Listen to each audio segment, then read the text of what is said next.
Yo, what's up? So yun na nga, andito na naman tayo sa bundok ngayong araw. So bale ang gagawin nga pala nitong dalawang matatandang ito, magpapatubo sila ng Kalabasa. So yun na nga, so bale meron na silang nagawa.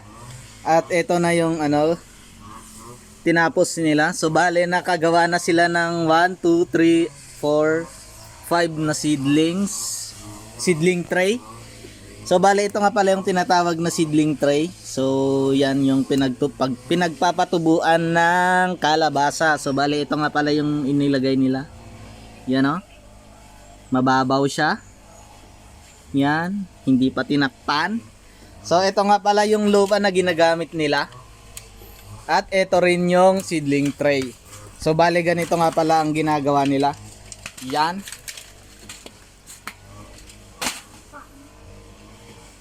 Ayan, so bali nilalagyan ng lupa. Yan, hanggang sa mapuno lahat.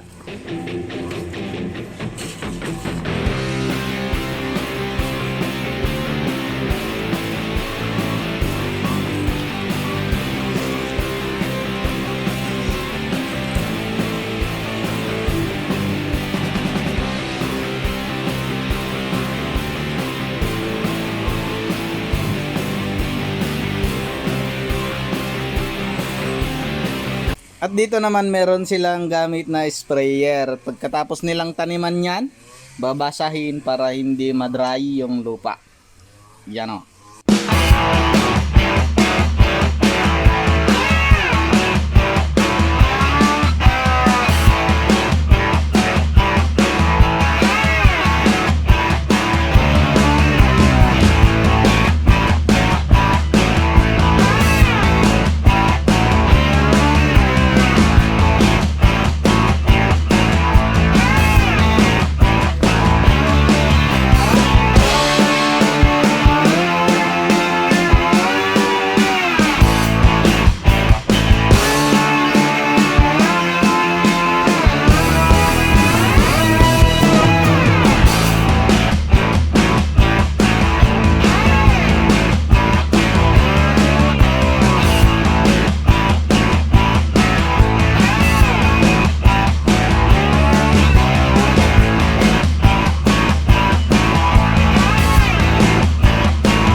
So ayan na nga, pagkatapos mataniman, syempre babasahin yan.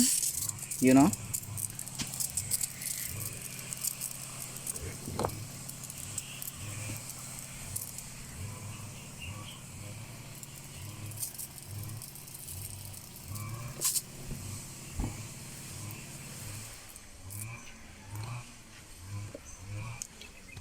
Ayun, so basa na siya.